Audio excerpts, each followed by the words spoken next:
Welcome to Kellie's News You Can Use, a podcast dedicated to healthcare information.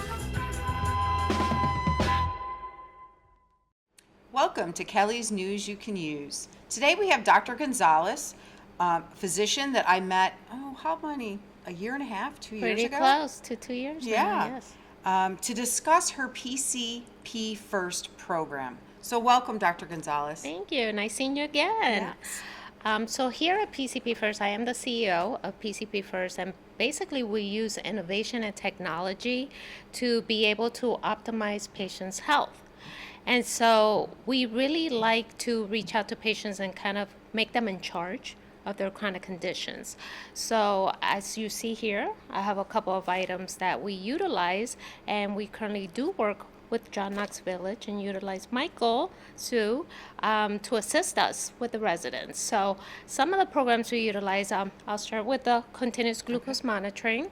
We utilize a small sensor that we place in the back of the arm, and then we're able to detect glucose levels.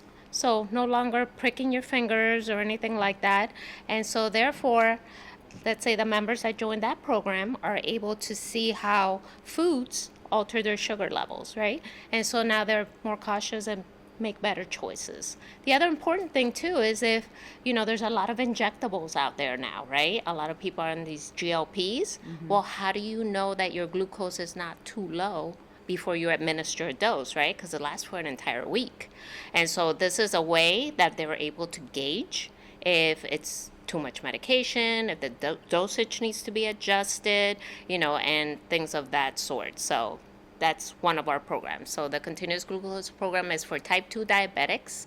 Type 2 diabetes is about 1 in 10 patients have type 2 diabetes. Now, 1 in 3 of us has already pre-diabetes.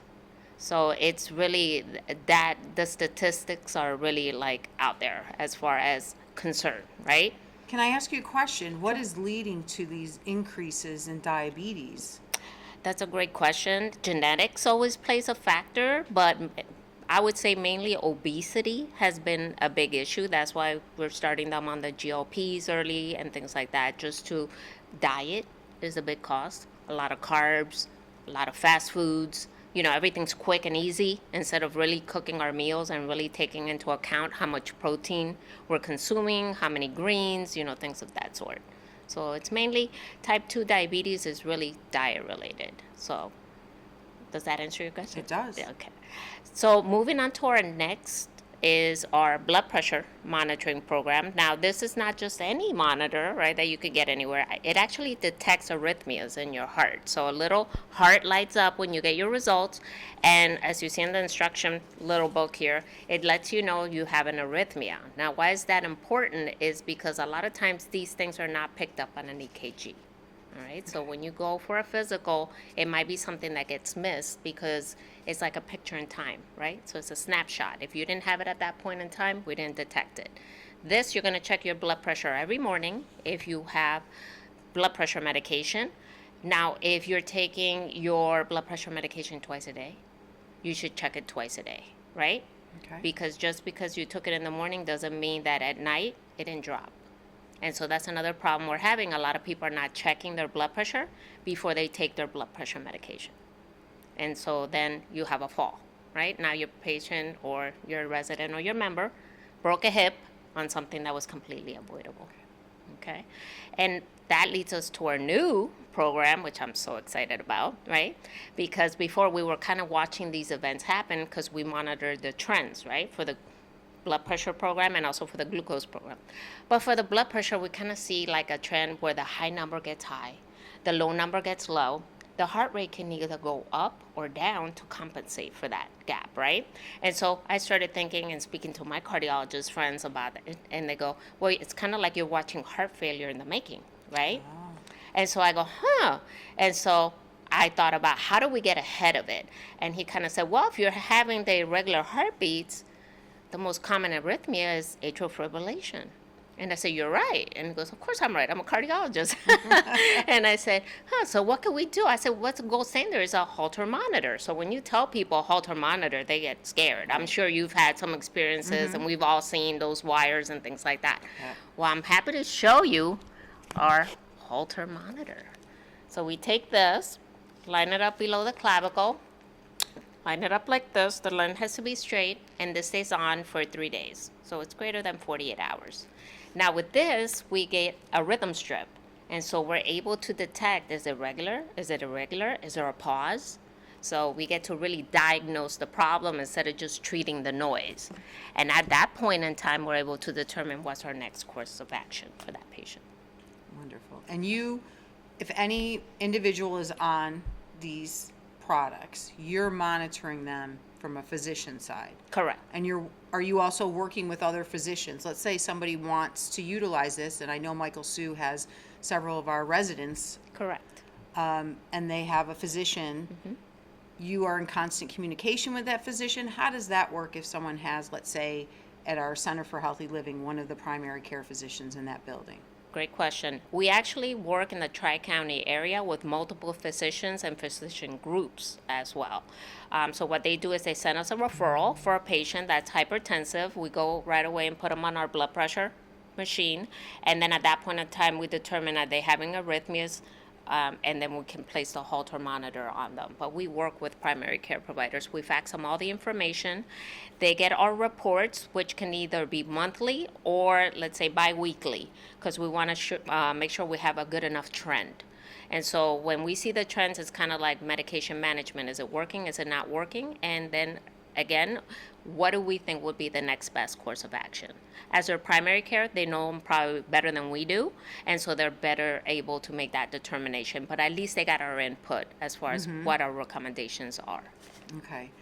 And if, let's say, a resident was interested in this, probably reach out to Michael Sue first, or do they call you directly, or can they ask their physician? What is the first step in trying to be proactive in their health and utilizing these devices? If they're a resident here, I would say go through Michael, just because he's a direct link to us. They can also reach us directly at our 1-800 number, so it's 1-800-875-7271, and they can dial extension 0. Ask for Sarah or George, and they'll be glad to explain the program to them and any details that go, according to that. We get a lot of questions, so I always say call our 1-800 number. Like, for example, when we place this device, can this get wet? Right? So you have it on your chest. You can either remove the little pod out, or you can just shower in the back. But So it it stays cannot on. get wet? It can get wet. You can't go swimming with it. Okay. But it Which can is get good to wet. know, because we have water aerobics here. So if Correct. we had a resident that was on it for those 3 days, probably should not be doing the water aerobics class. Right. This can also get wet. It can get wet. It can get wet. Okay. Okay. But this one is different because you can't go swimming with this one. It's okay to go swimming. Okay. Okay, so there's a difference between the devices. Now for AFib, what's important about this, why did we decide to go the next step, is because a lot of times, let's say the patient gets stuck in that circle, right? I don't have a referral to my cardiologist, or I can't get here. Well, we provide it all in one-stop shop. So they don't need to go anywhere. We are able to set them up on the Holter monitor and follow them, and then fax a report over to their primary or their cardiologist, or whoever else is making the next decisions for them. Okay. And is this covered under their Medicare, straight Yes. Medicare? Yes. We accept Medicare, and it is fully covered under Medicare as far as if any patient's interested. Okay.